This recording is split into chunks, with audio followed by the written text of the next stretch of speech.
Before we begin this video, we just want to thank you for all the support. You've helped make our content possible by sharing what we do with friends and family, and for that we're so grateful.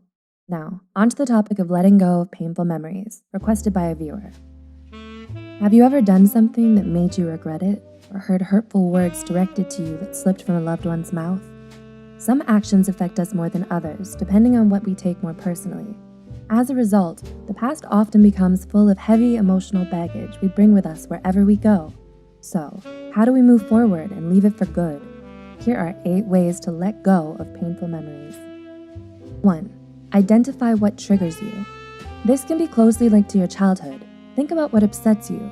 Is it someone raising their voice at you? Perhaps it's when you're pressured into doing something uncomfortable. Even if that individual is only kidding around, depending on the context of the trigger, your brain might not readily identify that it's not a real threat. Grow aware of the circumstances you are sensitive to. Train yourself to practice calming techniques when you encounter them.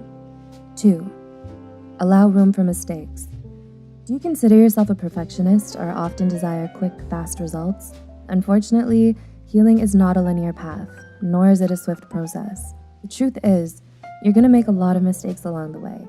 Don't beat yourself up if you still give in to your negative thoughts or fail to live in the present. It takes time to get used to new, healthy changes. Recognize when you've slipped back into your old, toxic ways and ask yourself what you can do next time to avoid repeating the same pattern. 3. Put yourself in the offender's shoes. Painful memories continue to haunt us when we hold grudges against those who have wronged us, and yes, while you may have every right to be angry at them for abusing, betraying, lying, or cheating on you, holding on to anger in the long run will damage you more than the person who hurt you. Putting yourself in the offender's shoes doesn't mean you make up excuses for their poor behavior, but it can shift your perspective, which may encourage you to forgive them and let go. 4. Accept what you cannot change. It's easy to play the victim, but when you focus too much on what the other person did that upset you, it means you also give them all the power to control how you feel. Rather than feeling powerless, shift your focus onto what you can change and go from there. Remember, you may not be responsible for what happened to you, but you have the responsibility over what affects you from now on. 5. Cry it out. Crying often gets a bad rep for being associated with weakness, but this is far from the truth. In fact, researchers continuously support that crying away your negative emotions releases the harmful chemicals that build up in your body over time when you bottle them up. Never feel like you have to man up or stay strong or internalize your pain.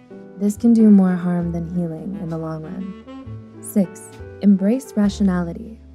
Emotions exist to tell us what's working for us and what isn't, but solely relying on them can cloud our judgment, and we may grow too comfortable with negative emotions over time that we drown instead of learning to swim. When we ruminate over past memories, we neglect to use our logic. Although it's impossible to stay 100% detached, we can take a more rational approach to understand our trauma through a different perspective. 7.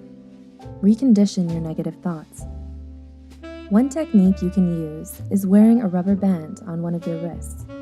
Every time you catch yourself thinking bad thoughts, gently flick the band on your wrist.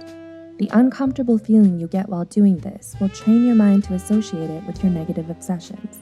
Your ruminating might not stop altogether, but it can be modified under your supervision. And 8. Don't take yourself too seriously. It would be sad if life only consisted of paying bills, healing from broken hearts, and working. But it's not. It can be so much more if we open ourselves to good company and new places. Amplifying your ego is great if you want to build confidence, but taking yourself too seriously within the process is actually a waste of time when you could be laughing and having the time of your life. Want more self-help content? Check out and subscribe to Maya Lee's channel. She creates videos on self-improvement, getting past insecurities, and shows a glimpse of her teaching journey. It would mean a lot, not only to her, but to us. Also, if you like this video, be sure to give it a thumbs up. And as always, thanks for watching.